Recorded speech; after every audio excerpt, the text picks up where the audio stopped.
Hello everyone, this is Jimmy and welcome to episode 33 of All the Mods 3 Expert Mode. Today we are going to have literally nothing to do with that rocket, thankfully.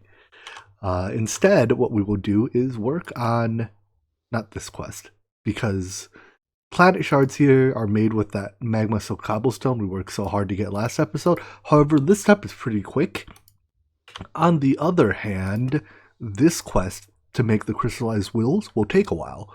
So let's start this process so I can run in the background while we do this, so we can have everything together at once to make corrupted star metal. This process is going to use a lot of ritual stones, so it's going to take a lot of reinforced slates. Now, I can craft them in the altar one by one like I'm doing now. However, at this point, our altar has a lot of blood in it, right? And it's only using like a little bit of it each operation, because I'm limiting it to crafting, whoopsies, with this single item. However, there's only 3 modes here: single item, single stack, or unlimited. What I actually want is I want to be able to control how many items get sent at a time. So like if I want to say 16 or 8, I want to be able to pick that. So what I'm going to do is use a limited item filter and specify, at any time send at most this many items over at once. By using the limited item filter, I can say, send 8 chiseled living wood bricks. Or if I want more, I can be like, 10, or I guess 9. Oh, cool. Each click increase. Oh, that's a neat feature. Each click increases it by 1 or decreases it by 1. Left click for up, right click for down. I like that implementation. AE2 used to do that way back in the day. Anyways, what that does is when you have multiple items in here, they craft. There must be a full stack in here or something.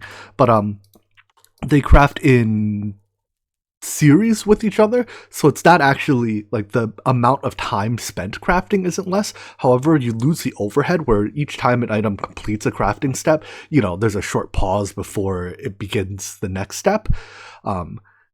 Or like when an item is completed, it sits there waiting to be extracted and for a new item to be inserted. So you lose that overhead. So in practice, it ends up being slightly faster. I still do want this to respect redstone though. So I want it to run on redstone, not always, but redstone low. And then I need a redstone conduit. All I have to do is, let's see, so if you, yeah, that's fine. So red channel, redstone low. Wrench. Pick any of these. Nope. I need the item conduit, red channel, redstone low. And actually, I want it connected to this stone bricks too, don't I? So, input. Alright, so that conduit is a bit of a mess. But essentially, it'll be as long as the lever is off and there is more than 40% or more than alarm level blood in our blood altar, it'll put items in. Now to speed this up a bit, I can also hit it with a time in a bottle. Be careful time in a bottling your thing too much, because if you run out of blood, it crafts backwards. And in fact, I might have time in a bottle this a bit too much. Whatever. Once I have enough of these slates crafted, we can make our ritual stones and begin the will process. Now let's get on to the actual generation of will itself. In Blood Magic, will is a chunk bound resource, or they call it an aura bound resource. Aura is a fancy way of saying chunk. I would show you, but the gauge requires a will crystal, so we're kind of, chicken or egg there. But to generate will, we need to release will from our Tartaric gems into the aura, or into the chunk. So right now all our gems are empty, so I guess I have to fill one of these first. I used to generate this will by killing the mobs I was using for my blood altar here, right? Because I had that very convenient killing window. I don't have that anymore. Now that I have to actually walk in here and hit things, and they hit me back. This isn't what I signed up for. Ow. I wonder, does the lava charm protect me against fire damage or just lava? I guess we'll find out soon enough. Well, it doesn't protect me from getting hit, that's for sure. I guess it does protect me from fire. Haha, take that, blazes. Anyways, I have to kill these a little bit to fill up my gem. I've since filled up a Tartaric gem and a half. It might not be enough will total, but we'll revisit that later if we have to. The first ritual we have to set up is the Gathering of the Forsaken Souls. So 44 runes, which is less than I have on me, which is good. So you want to build that a little ways off the ground. It doesn't matter exactly how much. And then click it until it's built.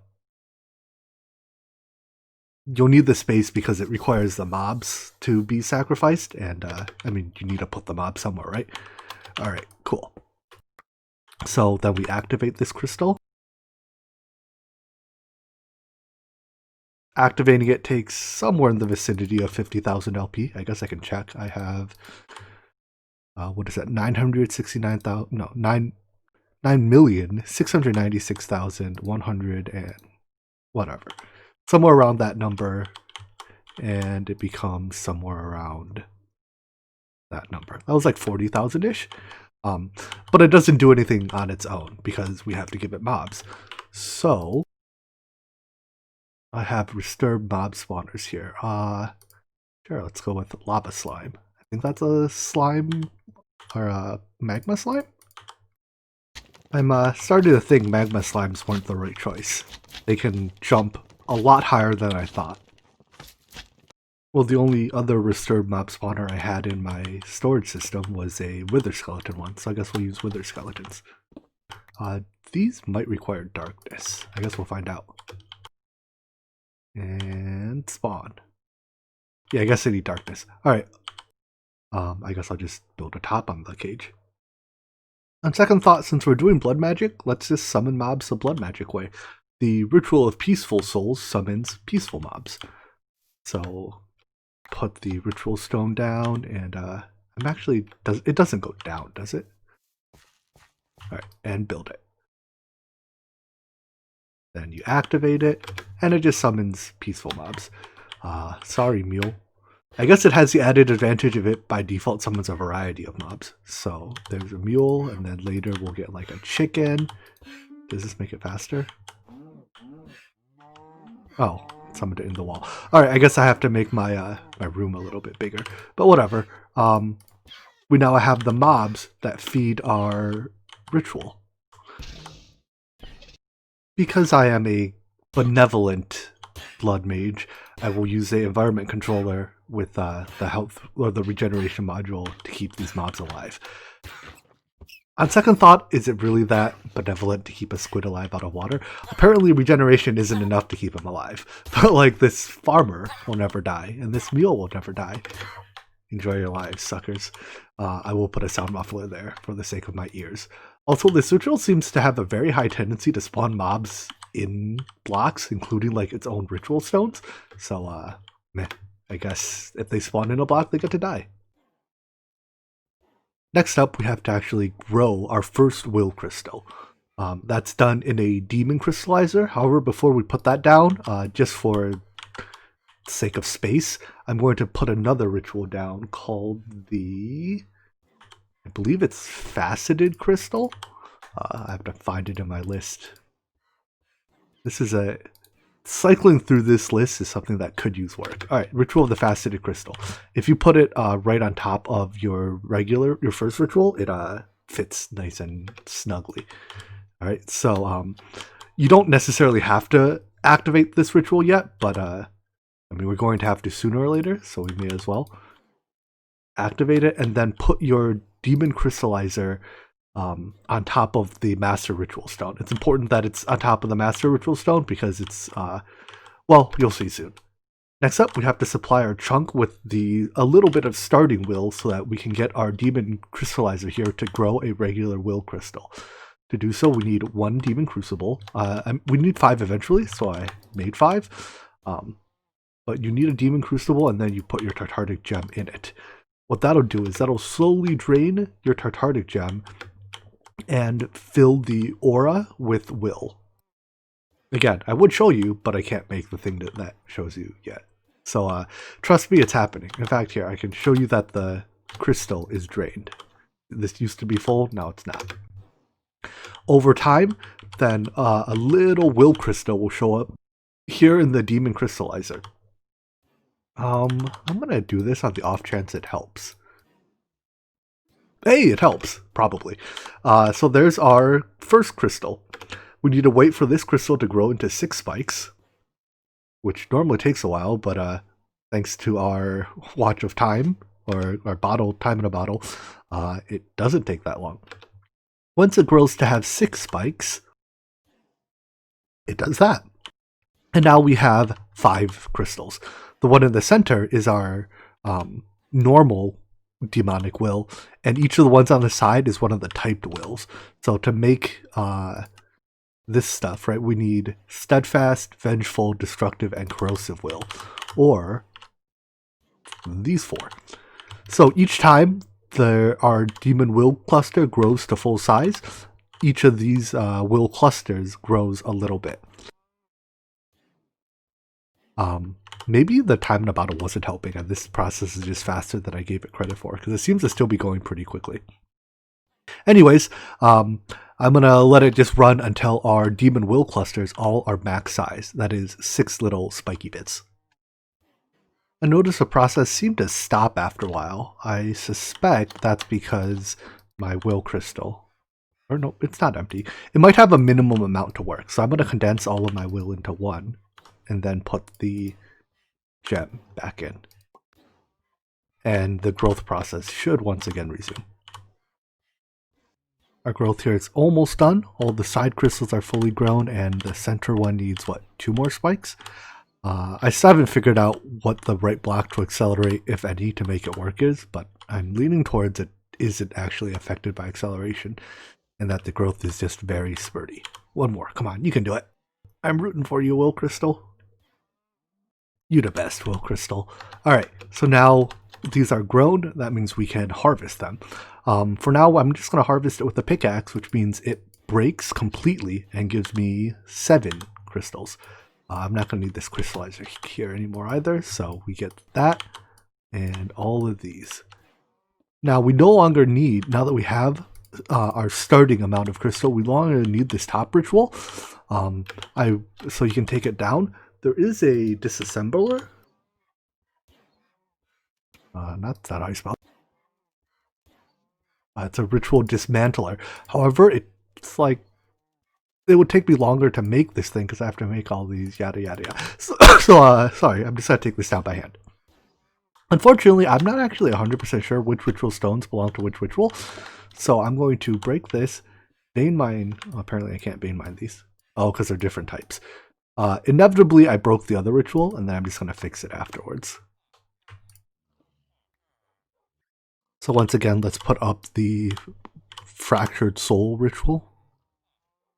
I think some of the stones that are still hanging out might not be needed. This looks bigger than I recalled it being, but whatever. We have to start it again. And then we get to hear our ding, ding, ding as mobs take damage. I'm slightly concerned that maybe the Peaceful Souls ritual doesn't have a mob cap. If it doesn't, I'm going to have to take away the regeneration because, you know, I can't have 10,000 mobs here. That'll cause my server to lag. Anyways, now we need a different ritual. This new ritual goes underneath the first ritual and is called, let's see if I can find it. Here it is, the Crack of the Fractured Crystal. You see there, it breaks demon crystals in range, dropping their things, yada yada yada. But it basically does what we did with our pickaxe, except it leaves the center spire, so we'll never break it completely. So let's build this. Are any of my blocks in the way? Tough to tell. You're definitely in the way of me building it. Ow, that's loud. Alright, let's do this quickly so I can put that back. I'm sorry, mobs. Don't please stop yelling at me. Are you done yet? Alright. Alright, I get it. I get it. I'm sorry. I'm sorry. Real quick, activate the ritual. Activated, and you can shut up now. Thank you. Alright. So, now what'll happen is when we place these will crystals. Well, first we have to turn the will crystals into their placeable form. So that's done minimum 1200, in the Hellfire Forge. But I think we might actually have to upgrade our Tartaric Gem for that. This maxes out at 1024, right? So we're going to actually have to upgrade to the next tier Tartaric Gem, which is greater. I don't know what comes after common. Greater. So yeah, let me just upgrade one of our common gems real quick. So the common Tartaric Gem maxes out at 1024, which is noticeably less than 1200. What am I doing wrong? Common, Demonic Slate, Weak Blood Shard, Demon Will Crystal. Demonic Slate, oh, wrong crystal. I want a normal. Well, no, that's not normal. Normal Demon Will Crystal. I think each tier multiplies it by 4, so this holds 4,000 and change, and I just need to charge it up a little bit. Charge it up to about halfway, and then now we can craft these into their... So these are like item form, and then this is like the placeable crystal. So I'm going to do that for all 5 crystal types. Next up, we're going to want to assign one drawer for each of these crystal types. So let's put those there, from normal and then the 4 non-normal types. Doesn't matter what order you go in. All right. Then we'll want to place these will crystals above the new ritual we just placed. So there's 5 of them. That makes a convenient star-shaped pattern, I guess. We'll put the regular one in the middle, and then each of the others along the sides. Again, it doesn't really matter which goes where.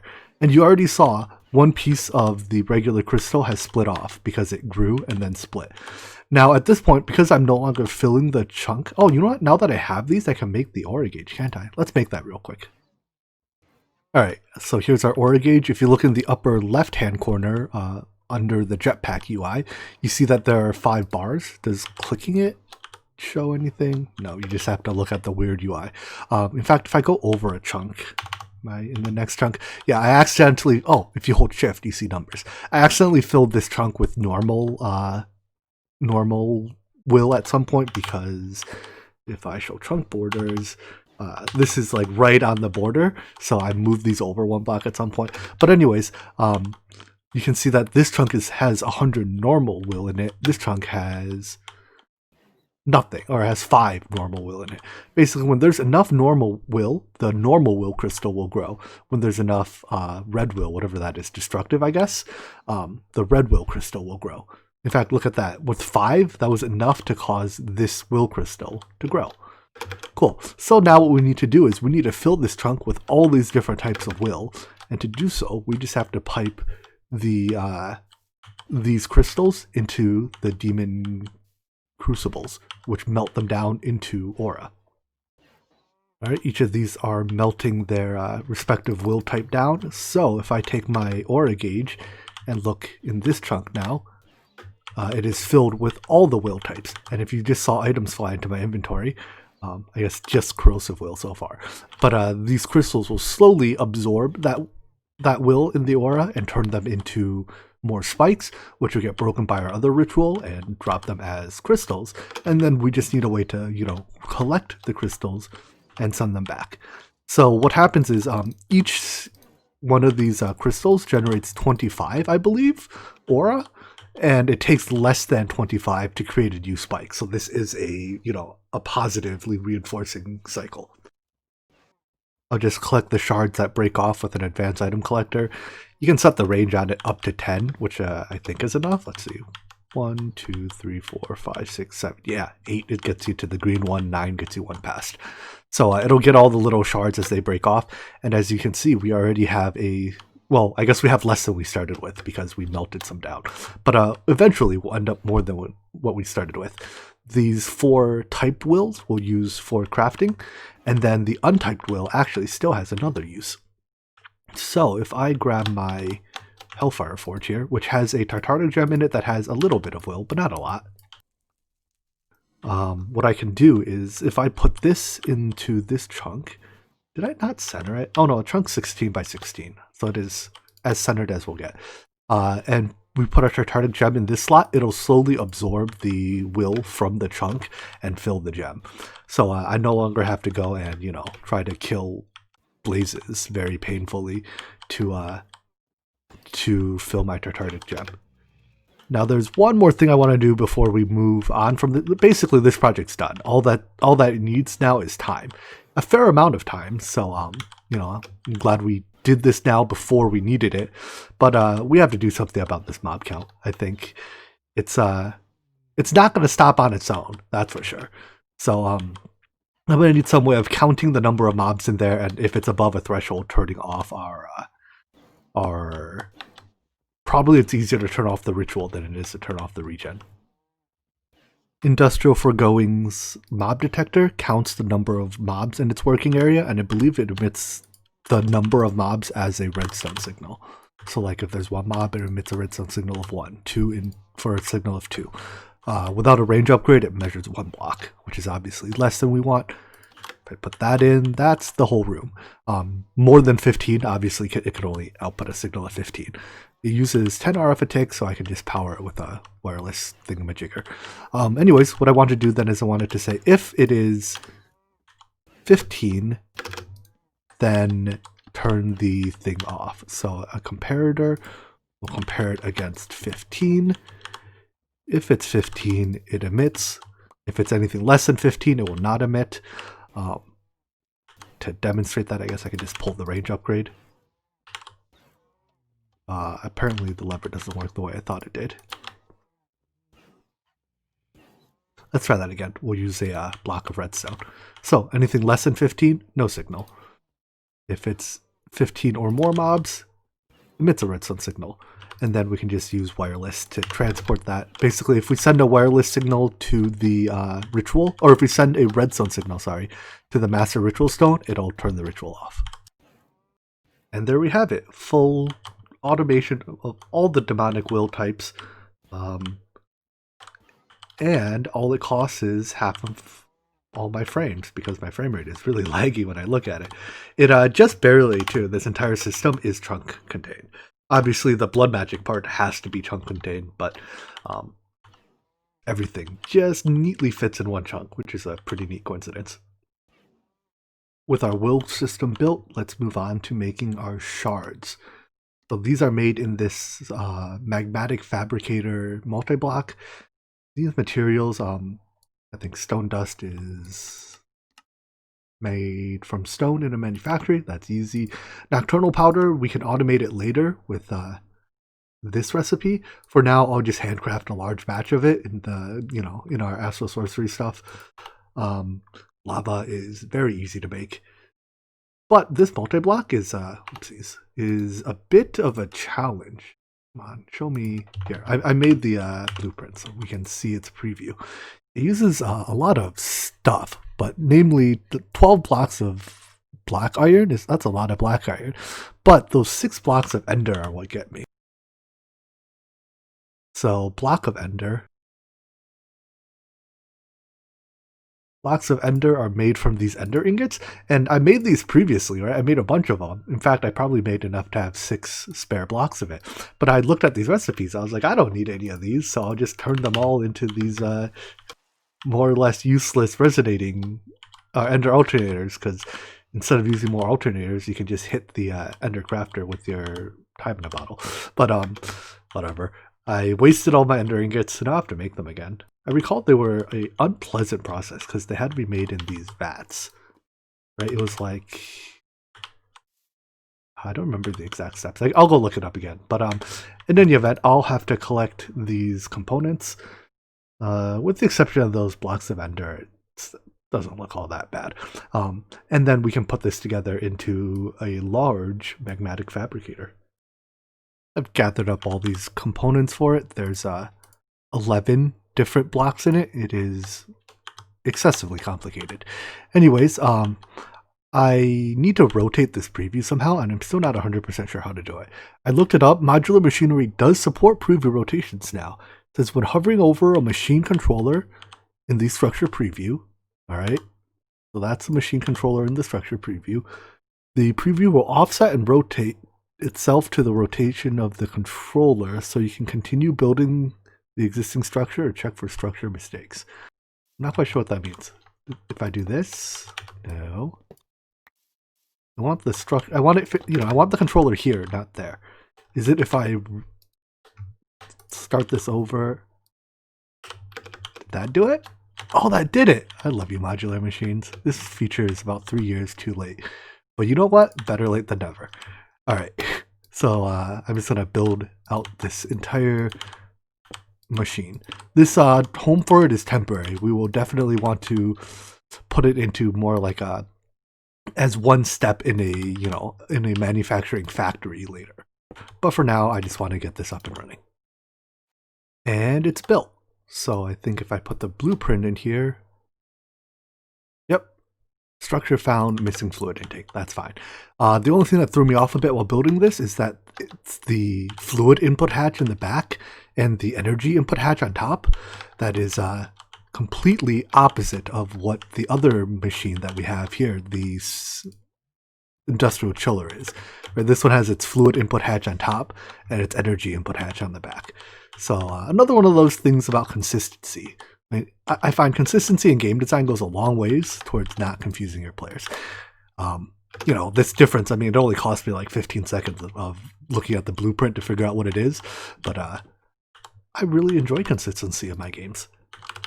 Anyways, I need to power it. I'm apparently out of red energy conduits, so I guess I'm using green ones now. And then we need some way to generate lava up here. 1.5 million different ways to generate lava. However, we've been doing blood magic today, so let's keep it up. We can use the Serenade of the Nether. That generates a lava source block right above it. So I guess if I sink it into the ground a little bit, I can make it such that the lava it generates isn't, burning everything.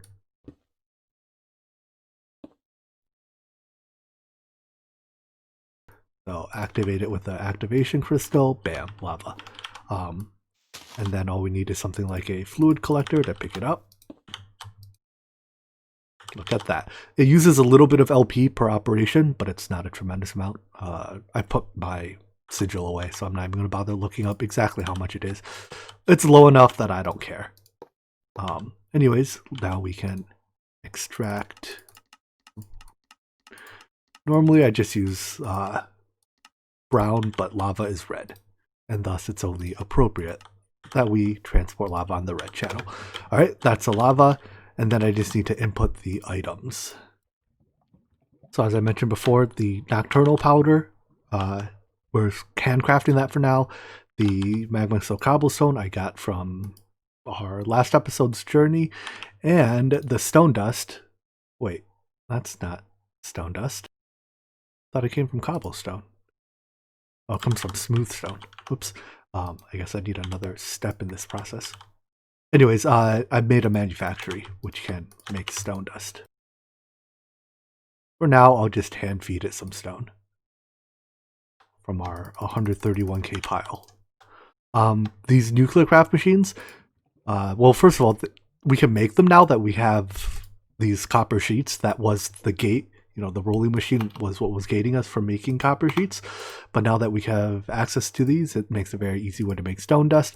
The other way is a byproduct from ore processing, or I guess you can turn it directly from gravel, but that's a lot more work. These nuclear craft machines take upgrades. Energy upgrades make it more energy efficient. So right now it's 20 RF a tick. Oh, I think maximum number is equal to the maximum of speed upgrades. All right, so let's start with speed upgrades. If you put just speed upgrades in, it makes it extremely energy inefficient. You see that it needs a lot of power to do anything. If you put energy upgrades in as well, it maintains the same amount of energy per operation. It's just that now it runs faster. So it's the same energy per operation, but a lot more power. And then we can just extract, insert. I guess this doesn't have to go through the drawer, does it? But whatever, we'll use a drawer as a buffer. And then I have a limited item. Did I mention this already? A limited item filter in here so that it doesn't fill all the stacks with the same item. And it's running. Haha, we are about to get our first piece of planet shard. Nice. So I guess I'll just feed this with a drawer for now. Change my mind. I'll just use a material stonework factory to pump out stone, to turn into stone dust, to run this process.